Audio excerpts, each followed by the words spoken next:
오늘 하나님 우리에게 주시는 말씀 창세기 1장 1절에서 5절까지의 말씀을 같이 보도록 하겠습니다. 창세기 1장 1절에서 5절까지 같이 한 목소리로 봉독합니다. 태초에 하나님이 천지를 창조하시니라. 땅이 혼돈하고 공허하며 흑암이 깊음 위에 있고 하나님의 영은 수면 위에 운행하시니라. 하나님이 이르시되 빛이 있으라 하시니 빛이 있었고 빛이 하나님 보시기에 좋았더라. 하나님이 빛과 어둠을 나누사 하나님이 빛을 낮이라 부르시고 어둠을 밤이라 부르시니라. 저녁이 되고 아침이 되니 이는 첫째 날이니라. 아멘. 오늘 본문 말씀 가지고요, 성령의 운행하심이란 제목으로 함께 하나님 말씀을 나누기를 원합니다. 우리가 성령 강림절 이후에 지금도 성령의 강림 이후 우리의 삶을 살아갈 때 가장 중요한 것이 있다면 성령님과 함께 살아가는 것인 줄로 믿습니다. 오늘 예배의 영이신 성령님이 이 자리에 우리와 함께 하신다는, 그걸 내 마음속에 믿고 그 성령님을 의지하게 되어집니다. 성령님이 말씀하여 주실 것이고 성령님이 우리에게 기도로 힘을 실어 주실 것이고 그 성령님께서 오늘 우리에게 부르시는 기도 가운데 응답으로 채워주실 줄로 믿습니다. 그래서 이번 주부터 해서요, 성령님이 어떻게 우리의 인생 속에 찾아오셔서 역사하시는지, 어떻게 그 역사하심이 우리의 인생 속에 나타나는지 함께 하나님 말씀을 중심으로 알아보기를 원합니다. 오늘 기독교에 있어서 이 창세기 1장, 오늘 우리가 읽은 1절에서 5절 말씀은요 너무나 중요합니다. 하나님을 믿기로 작정한 사람도 성경을 읽으려고 창세기 1장 1절을 딱 읽는 순간 어떻게 다가와요? 부딪힘이 있는 거죠. 태초에 하나님이 천지를 창조하시니라. 이 말씀이 믿어져야만 2절이 연결이 되어지는 거고, 그 이후의 삶의 연장 안에 하나님이 놀라운 창조의 역사와 능력으로 우리의 믿음으로 하나님 인도해 주실 줄로 믿습니다. 창세기 1장 2절 말씀에 보면요, 이런 말씀이 기록이 되어 있습니다. 땅이 혼돈하고 공허하며 흑암이 깊음 위에 있고 하나님의 영은 수면 위에 운행하시니라. 이 말씀 안에는요 절대 절망이 담겨져 있어요. 우리 인생 속에 다가오는 수많은 절망과 낙심과 어려움과 위기가 담겨져 있는 거죠. 그것이 무엇이라고 표현하고 있느냐? 땅이 혼돈하고 공허하고 흑암이 깊음 위에 있더라. 오늘날 우리가 살아가고 있는 이 세대가 아마 이런 세대가 아닐까요?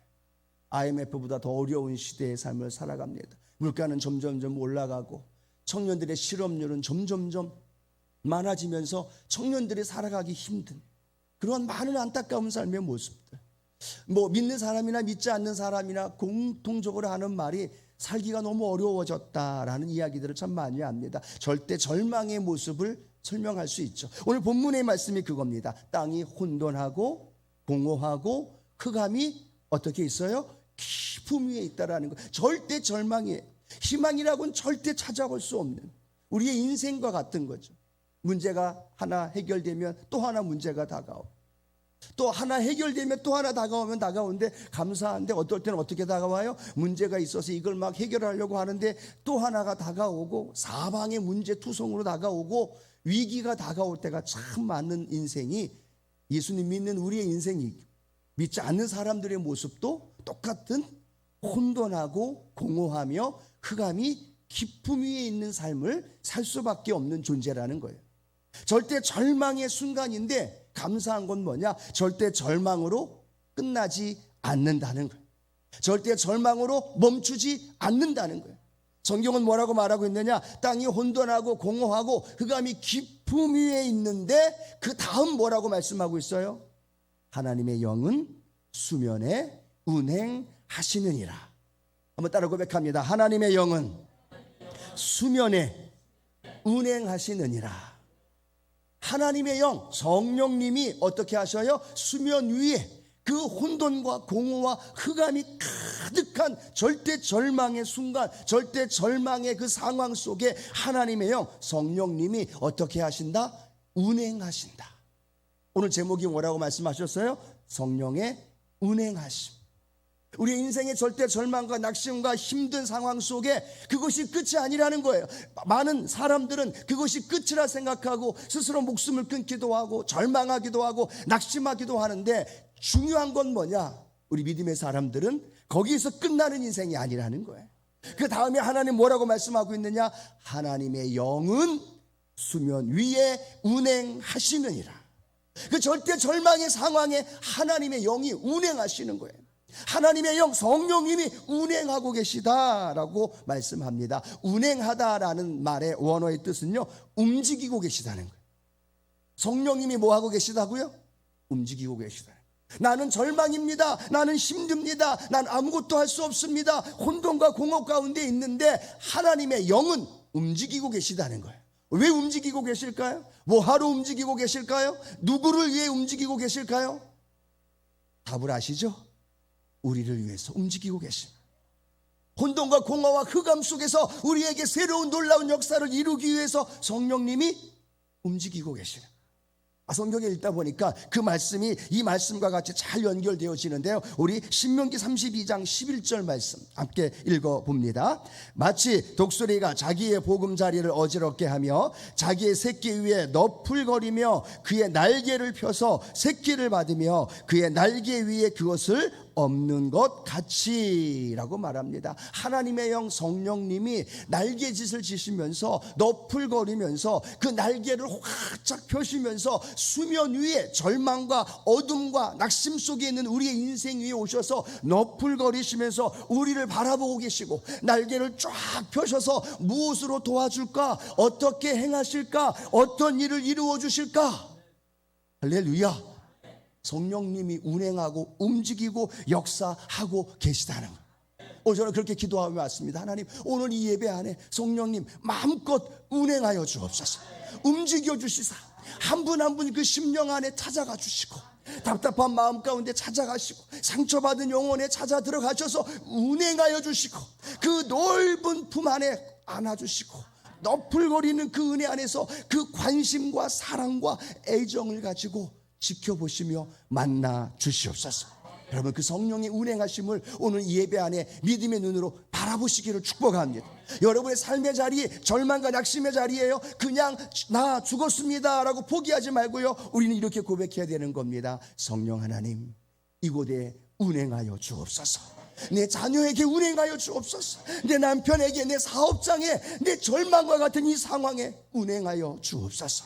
그러면 성령님이 운행하면 어떤 일이 벌어질까요? 첫 번째로는요, 하나님의 말씀이 선포되어지는 거예요. 따라 고백합니다. 하나님의 말씀이 선포됩니다. 믿으십니까? 하나님의 영이 운행하시는데 그 다음에 뭐라고 말씀하고 있느냐? 3절, 4절, 5절, 6절 쭉 읽다 보니까 창세기 1장에 계속 반복되는 말이 있습니다. 그게 뭐냐면 하나님이 이르시되, 하나님이 이르시되, 하나님이 이르시되, 하나님이 이르시되 빛이 있으라, 하나님이 이르시되 궁창이 만들어져라, 하나님이 이르시되 각종 모든 짐승과 동물과 해와 달과 별을 만드시면서 하나님의 말씀이 선포되어지면서 그 말씀의 능력이 그 땅과 그 삶의 현장 안에 이루어지고 있음을 믿으시기 바랍니다. 오늘 우리의 절망과 낙심 속에 있는 그 삶의 현장에 성령님 운행하여 주옵소서라고 말하면요, 그곳에 어떤 일이 벌어지느냐? 하나님의 말씀이 빛이 되어져서 내 마음속에 찾아온다는 거예요. 하나님의 말씀이 내 눈에서 번쩍 띄어져서 할렐루야, 이 말씀이 있었군요, 이 말씀이 내게 힘이 되고 능력이 되는군요. 문제는 뭐라고 말씀드렸어요? 문제는 하나님의 말씀이 없는 게 문제라는 거예요. 절망이 문제가 아니라 하나님의 말씀이 그 절망을 이길 말씀이 없는 것이 문제라고 말하는데, 성령님이 운행하시면 성령님께서 나에게 말씀을 깨닫게 해주시고 말씀을 생각나게 하시고 말씀이 들려지는 거예요. 그렇죠? 절망하고 낙심하고 정말 앞이 캄캄하면 말씀이 생각나요, 안 나요? 잘 안 나잖아요. 그냥 막 답답하고 무너지는 거죠. 근데 성령님이 운행함을 내가 고백하면 성령님이 그 상황과 환경에 맞는 말씀을 내게 조명해 주시는 거예요. 알려주시는 거야. 그 말씀이 내 마음속에 받아들여지면 어떻게 돼요? 그 말씀을 묵상하면서 그 말씀을 고백하는 거예요. 하나님, 빛이 있으라 하셨을 때 빛이 생긴 것처럼 이 말씀대로 이루어 주옵소서. 이 말씀대로 내 삶 가운데 역사하여 주옵소서. 왜요? 하나님의 말씀은 히브리 기자를 통하여 히브리서 4장 12절 우리에게 말씀하고 있죠. 함께 믿음으로 고백해 볼까요? 하나님의 말씀은 살아있고 활력이 있어 좌우에 날선 어떤 검보다도 예리하여 혼과 영과 및 관절과 골수를 찔러 쪼개기까지 또 마음의 생각과 뜻을 판단하나니. 말씀의 능력이 있음을 믿으시면 아멘. 이 말씀을 믿으면요, 하나님 말씀은 살아있다는 거예요. 내 영혼이 죽어있고 내가 절망 속에서 나자빠져 있는데 말씀이 내 안에 들어오면 살아있어서 활력을 불어넣어줘서 좌우에 날선 어떤 검보다도 예리해서 내 영과 혼을 찔러 쪼개서 나를 살리는 거예요. 이기게 하는 거예요. 문제를 올바로 볼 수 있게 하고 문제를 뛰어넘을 수 있도록 말씀의 능력이 내 안에 찾아오게 되어질 때 그 말씀이 놀라운 능력으로 우리 가운데 이루어질 줄로 믿습니다. 여러분, 어떤 말씀을 붙들고 있습니까? 오늘 하루 어떤 말씀을 붙들고 살아오셨습니까? 오늘 이 예배를 드릴 때 어떤 말씀을 붙들고 여러분 예배 드리고 계시나요? 여러분 마음속에 그 말씀 하나하나가 들어올 때 그 말씀이 능력이 되어지는 줄로 믿습니다. 우리는 이 말씀 하면 생각하는 그 여인 마리아를 잘 생각하게 되어집니다. 그 여인에게 가브리엘 천사가 나타나서 뭐라고 얘기합니까? 너희가 아들을 낳을 거다. 그 이름을 예수라 할 것이다 라고 말하죠. 처녀입니다. 한 번도 남자를 알지 못하는 사람입니다. 그런데 그 여인에게 아들을 낳을 거라고 얘기하고 그 아들이 온 인류를 구원할 메시아라고 이야기하고 하나님의 아들이라고 이야기를 합니다. 이 여인은 받아들일 수 없는 거예요. 마리아는 받아들일 수 없는 거죠. 그런데 마리아가 뭐라고 얘기합니까? 나는 불가능합니다 라고 말할 때 누가복음 1장 37절 가브리엘의 믿음의 선포와 이 여인 마리아가 받아들일 수 있는 말씀이죠. 1장 37절 함께 읽어봅니다. 대저 하나님의 모든 말씀은 능하지 못하심이 없느니라. 한 번 더 읽어요. 한 번 더요. 한 번 더 고백합니다. 대저 하나님의 모든 말씀은 능하지 못하심이 없느니라. 이 말씀을 믿어주시면 아멘. 하나님의 말씀이 능히 하지 못하는 일이 없다는 거예요.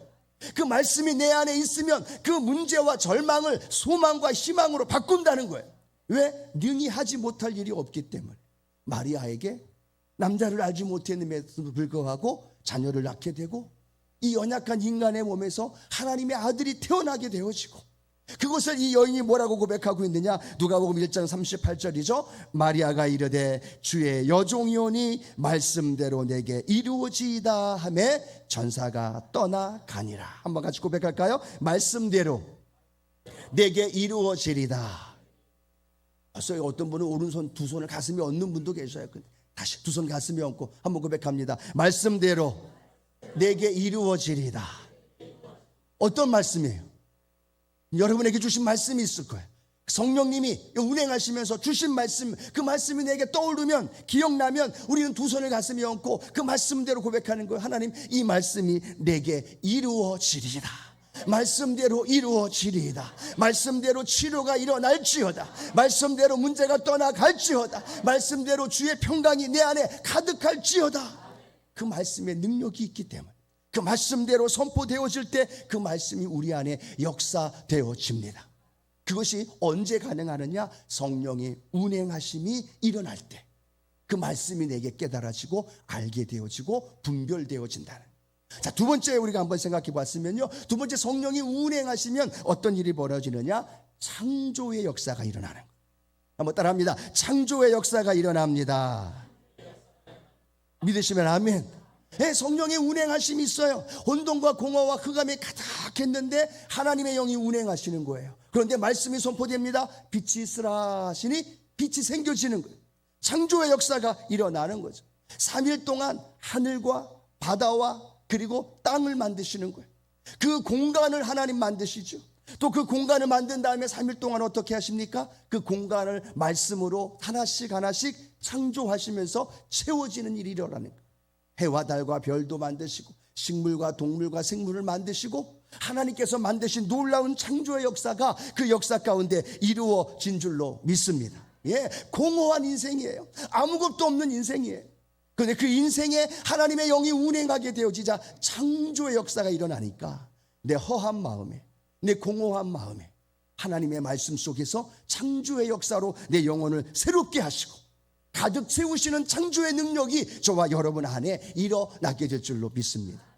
여러분, 성도님들이 많이 아픔이 있고 또 저에도 문제가 있고 여러 가지 있을 때마다 제가 늘 기도하는 제목 중에 하나가 바로 그겁니다. 하나님, 우리 사랑하는 성도님, 우리 권사님, 또 우리 사랑하는 모든 성도님들에게 하나님 새롭게 창조하여 주옵소서.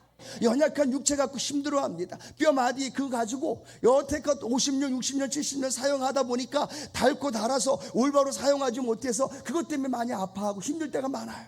연약한 뼈 때문에, 허리 때문에, 관절 때문에, 또 그 마음의 모든 연약한 것 때문에 힘들어한다는 거죠. 그때 뭐라고 기도해야 될까요? 성령 하나님, 사랑하는 우리 성도님에게 운행하여 주옵소서.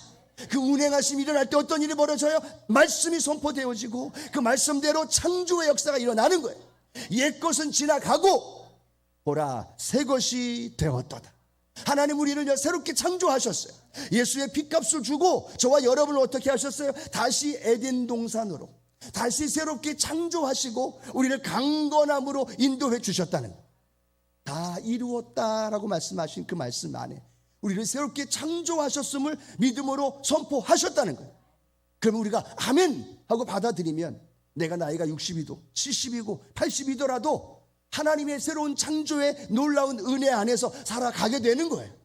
그렇게 믿음으로 바라보면서 꿈을 꾸면서 걸어가게 되면 하나님은 오늘 내 연약한 뼈를 새롭게 창조하십니다. 내 연약한 그 마음, 심령도 새롭게 창조하시는 거예요. 의사도 할 수 없고 내 스스로도 할 수 없어요.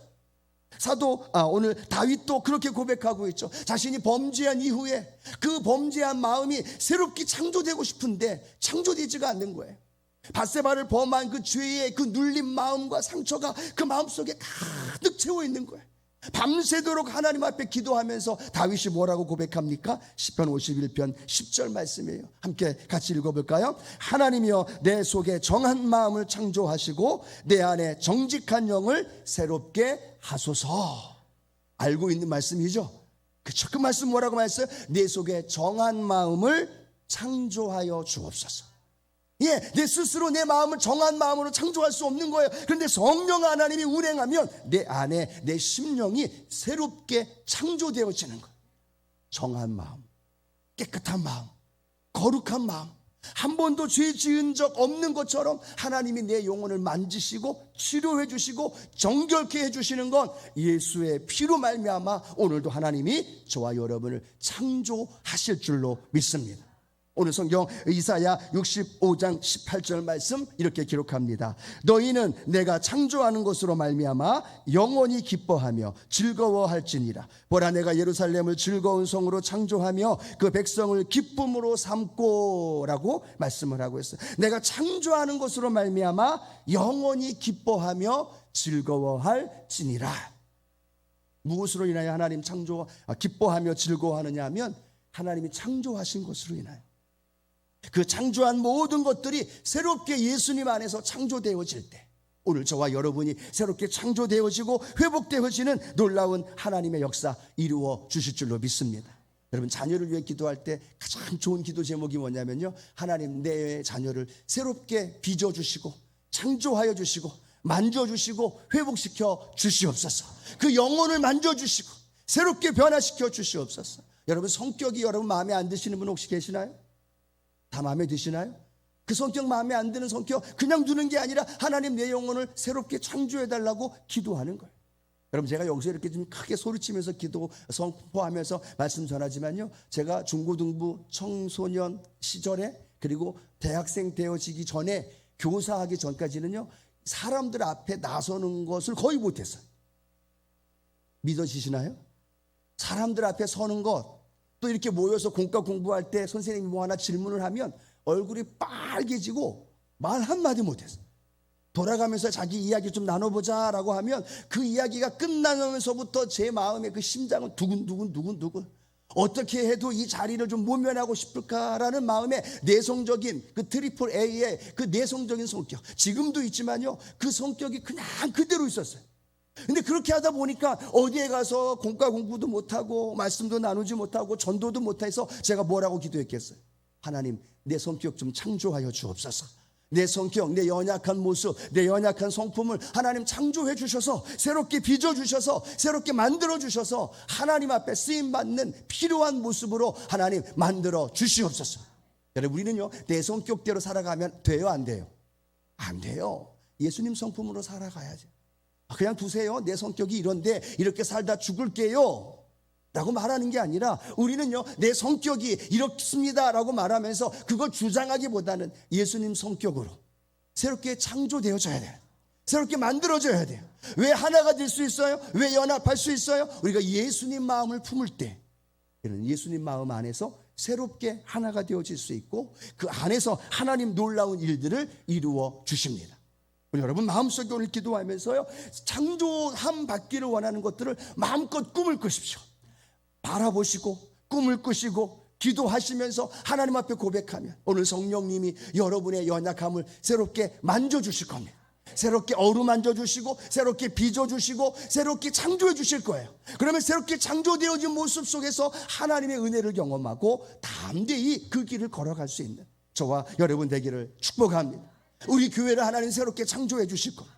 우리의 구역과 우리의 교회와 우리의 가정과 우리의 삶을 연약한 모습 그대로 두는 것이 아니라 성령께서 운행하시기만 하면 새롭게 창조되어지고 빚어지게 되어지고, 내 영혼도 내 심령도 내 자녀도 내 교회도 하나님께서 내 연약한 육체도 새롭게 만들어 주시는 거예요. 그래서 이사야는 뭐라고 얘기합니까? 사막에 강을 내어주시고 광야에 길을 내어주시고 하나님의 창조하신 모든 것들로 인하여 창조주 하나님을 기억하면서 찬양하게 되어지는, 오늘 그런 믿음의 고백과 그런 꿈을 꾸면서 하나님 오늘 나를 새롭게 창조하여 주옵소서. 연약한 모습 그대로 아니라 하나님 그 가운데 새롭게 창조하시는 은혜를 맛볼 수 있는 그런 믿음의 성도님들 되기를 주님의 이름으로 축원합니다. 자, 세 번째로는요 이렇게 하나님의 말씀이 선포되어지고 창조가 역사가 되어지면서 세 번째는 어떤 일이 벌어지느냐? 질서, 새로운 질서가 회복이 되어지는 거예요. 혼돈했다고 했지 않습니까? 뭐가 뭔지 아무것도 알 수 없는 거예요. 뒤죽박죽 되어져서 이걸 해결할 수 있는 방법이 하나도 없는 거예요. 그런데 놀라운 건 빛이 들어가서 어둠을 내어 쫓으셨던 거죠. 그래서 빛과 어둠을 하나님은 분리하셨어요. 또 하나님 어떻게 하셨습니까? 궁창 위의 물과 궁창 아래의 물을 분리하시면서 새로운 질서를 만들어 주셨어요. 바다와 땅과 마른 땅을 나누셔서 바다는 바다대로 땅은 땅대로 그 가운데 역사하는 놀라운 일들로 하나님이 새롭게 질서 가운데 만들어 주셨다는 거예요. 혼돈하고 뒤죽박죽되고 이게 뭐가 뭔지 도대체 알 수 없는 상황 속에 다가올 때 여러분 이렇게 기도하십시오. 성령 하나님 운행하여 주옵소서. 이 혼돈과 공허가 가득 차 있는 이 세상, 혼란하고 뭐가 진짜인지 뭐가 거짓인지 너무나 거짓이 난무하고 이단과 사이비가 난무한 가운데 이 혼란한 인생 속에서 우리가 기도해야 할 일은, 하나님 내 삶 속에서 하나님의 창조의 질서가 새롭게 회복되게 하여 주시사 어둠과 빛이 나누었던 것처럼, 궁창 위와 궁창 아래가 나누었던 것처럼 바다와 마른 땅이 나누어져서 그것이 쫙 질서 가운데 연결되어지고, 그 다음에 우리 하나님 뭐라고 말씀하셨어요? 보시기에 좋았더라. 하나님이요 혼돈의 모습을 보고 그렇게 고백하지 않았어요. 뒤죽박죽되어 있는 우리의 인생의 모습 보고 그렇게 고백할 수 없어요. 그런데 하나님의 영이 운행하시면 그 가운데 하나님의 새로운 질서가 펼쳐지는 거예요. 그리고 그 질서 속에서 우리는 보시기에 좋았더라 라고 말씀하셨던 하나님의 그 놀라운 질서의 역사를 오늘 저와 여러분 안에 발견하는 믿음의 삶이 되기를 축복합니다. 성경에 나오는 교회 중에서요 가장 은사가 많고 가장 달란트가 많았던 교회, 어떤 교회일까요? 그 교회는 고린도 교회입니다. 성령의 은사와 또 성령의 여러 가지 달란트와 능력이 행하였던 많은 교회 중에 가장 많았던 교회가 고린도 교회. 그런데 가장 문제가 많았던 교회, 가장 분열이 많고 분쟁이 많았던 교회가 또 어디일까요? 고린도 교회입니다. 은사가 많고 달란트가 많아요. 은혜도 많이 받고 하나님 능력도 많이 받았어요. 그런데 문제는 뭘까요? 질서가 없는 거예요. 방언의 은사를 하는 사람, 예언의 은사를 하는 사람, 그 사람들이 서로 질서 안에서 서로의 은사를 사용해야 되는데 그렇게 얘기하는 거죠. 방언의 은사가 최고야. 무슨 소리야? 예언의 은사가 최고지. 뭔 무슨 소리야? 내가 먼저 방언 받았고, 내가 먼저 은사 받았고, 내가 먼저 봉사하고, 내가 먼저 장로 장립 받았고, 내가 먼저 이 일을 얻었고, 내가 먼저 직분을 얻었는데 내가 먼저지 라고 말하면서 파벌과 함께 그렇게 혼란스러웠고 분쟁이 많았던 교회가 바로 고린도 교회라는 거예요. 사도 바울은 그래서 이 고린도 교회에게 이렇게 말씀합니다. 고린도전서 14장 33절 함께 읽어봅니다. 하나님은 어지러움의 하나님이 아니시오 오직 화평의 하나님이시니라. 하나님은 어떤 하나님이 아니시라고요? 어지러움의 하나님이 아니시라는 거예요. 혼란스러운 하나님이 아니시라는 거예요. 하나님의 교회에서 혼란스럽고 네가 높다 내가 높다 서로 다투고 분열이 생기고 누가 어떻다 저렇다 혼란스럽고 복잡한 삶의 모습이 아니라 하나님 이렇게 말씀합니다. 하나님은 오직 화평의 하나님이십니다. 질서의 하나님이십니다. 예, 그 나이에 맞게끔 또 직분에 맞게끔 그 권위에 맞게끔 하나님은 그 권위와 그 질서에 따라서 그 모든 일을 이루기를 원하시죠. 서로가 받은 은혜가 많았을지라도 서로 절제하고 서로 질서 있게 서로 또 양보하고 서로 하나님의 은혜 안에서 연결되어지는 고백. 그래서 고린도전서 14장 40절에는 마지막 이렇게 우리에게 가르쳐주죠. 함께 읽어봅니다. 모든 것을 적당하게 하고 질서대로 하라라고 말합니다. 적당하게 하라는 말은 대충 하라는 말이 아니라 그 환경에 적당하게 적합하게 맞추라는 얘기예요. 그리고 그것이 질서대로 이루어지라는 얘기예요.